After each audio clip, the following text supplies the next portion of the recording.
Halo orang-orang yang sedang menonton video kami saat ini.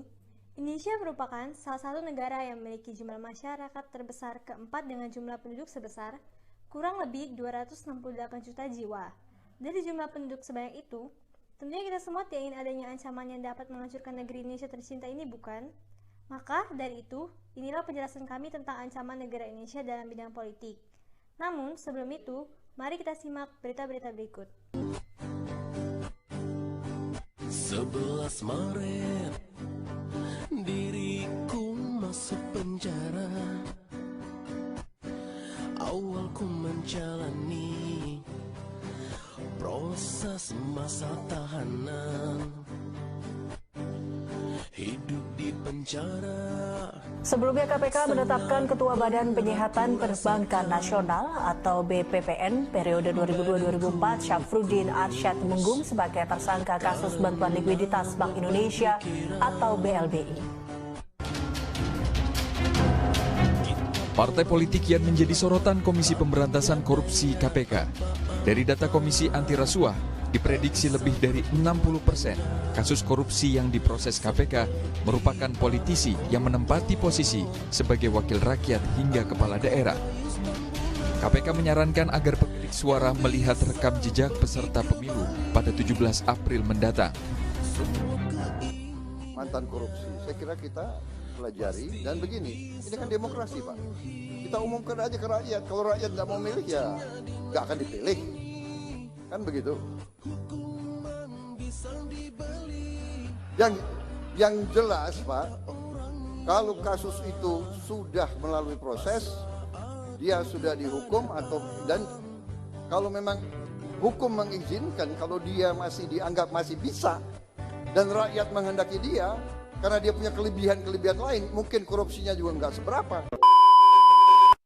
Korupsi. Berdasarkan data Transparansi Internasional, Indonesia, negara yang sangat kita cintai, menduduki urutan ke-96 dari 180 negara dengan perolehan nilai 37 dari 100 dengan tingkat korupsi terendah. Menurut republika.co.id, ini sangat berbanding terbalik dengan negara Singapura yang menduduki urutan kedua dari 180 negara dengan nilai 84 dari 100 dengan tingkat korupsi terendah. Dengan peringkat Indonesia yang udah setengah dari total negara aja, kita pastinya udah mikir yang aneh-aneh tentang pada ngapain aja sih rakyat Indonesia ini. Mungkin kita sebagai orang awam biasanya hanya melihat kasus-kasus korupsi di media berita saja. Tapi kok bisa-bisanya Indonesia mendapat peringkat segitu? Umumnya, kasus-kasus korupsi yang kita lihat di berita adalah contoh-contoh kasus korupsi yang memiliki dampak besar bagi Indonesia saja. Di lain sisi, ternyata cukup banyak kasus-kasus korupsi yang terjadi tanpa kita ketahui. Sebagai contoh, menurut merdeka.com, jumlah kasus korupsi kepala daerah dari tahun 2004 hingga 2018 saja totalnya mencapai 104 kasus, yang dimana pada tahun 2018 mencapai 29 kasus. Tinggi bukan? Masih banyak contoh-contoh kasus korupsi lain yang terjadi di Indonesia dari sekian tahun ini yang bila dijumlahkan akan diperoleh jumlah kasus yang cukup fantastis. Di situ, kita pasti udah tahu kalau korupsi bisa buat Indonesia bobrok. Jadi, gimana cara kita ngatasin masalah korupsi? Kita nggak mungkin bisa ngilangin masalah korupsi hingga tuntas. Tapi, kita bisa coba tindakan-tindakan yang mungkin udah pernah digunakan oleh negara-negara tetangga kita. Sebagai contoh, di negara Singapura yang udah menanamkan nilai jujur pada setiap orang, bahkan dalam sistem pendidikannya. Atau bahkan negara Hong Kong yang mendorong banget rakyatnya agar bisa bantu cariin tikus-tikus korupsi di negaranya. Langkah-langkah kecil kayak gini pasti akan sangat membantu banget untuk mengurangi tingkat korupsi di Indonesia. Dengan turunnya korupsi, Indonesia pastinya akan lebih mudah buat maju dan bahkan nyaingin negara-negara lain. Karena dengan uang sebanyak itu, kita pasti udah bisa habisin utang negara kita sendiri.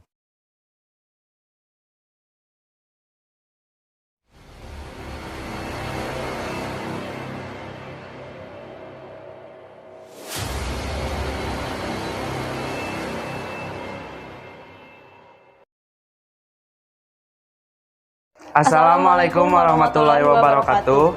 Perkenalkan, nama saya Azmi Nabil Abdillah. Nama saya Kania. Di sini kami akan menyalonkan sebagai gubernur tahun 2020.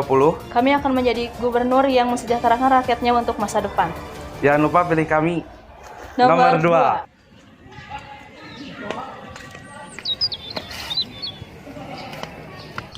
Kumahanya nges jadi gubernur teh kalau loba hutang. Tong dipikiran atau maknya gubernur stres. Tapi daya nges ditatagi. Ditagih kumaha. Jika kieu ya.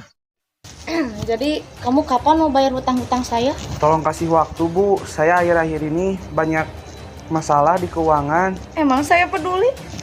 Bagaimana gubernur tidak bisa bertanggung jawab? Maaf. Tah gitu cari tanah teh. Kumanya solusina? Korup wae gitunya. Jangan atuh.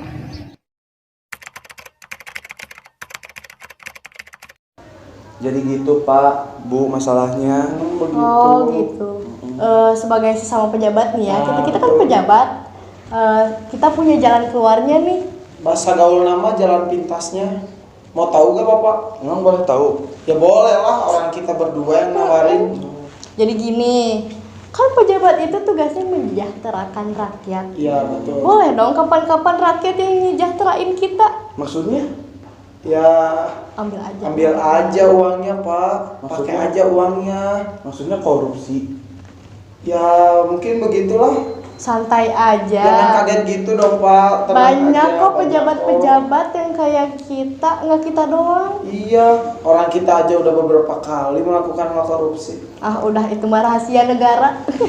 Tapi saya belum kepikiran sampai ke situ, Pak, Bu.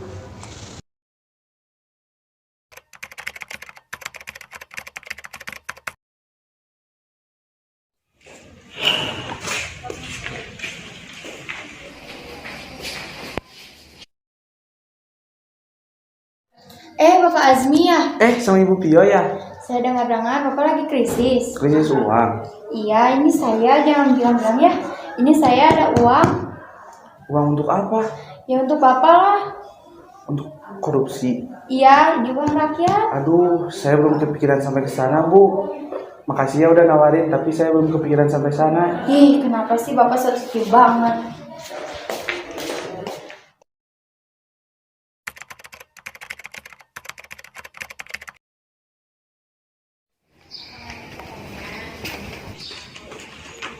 Jadi kapan Anda mau lunasin hutang-hutang saya? Maaf Bu, uangnya belum terkumpul. Saya janji akan segera membayarnya. Kalau Anda tidak melunasinya terus, saya akan membawa ke jalur hukum. Maaf.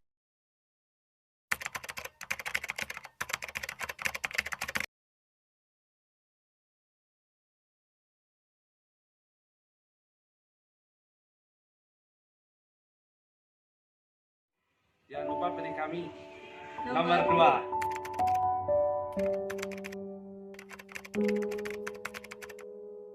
Ya mungkin begitulah. Itu tugasnya menyejahterakan rakyat. Nah, kapan mau bayar hutang-hutang saya? Iya, di uang rakyat.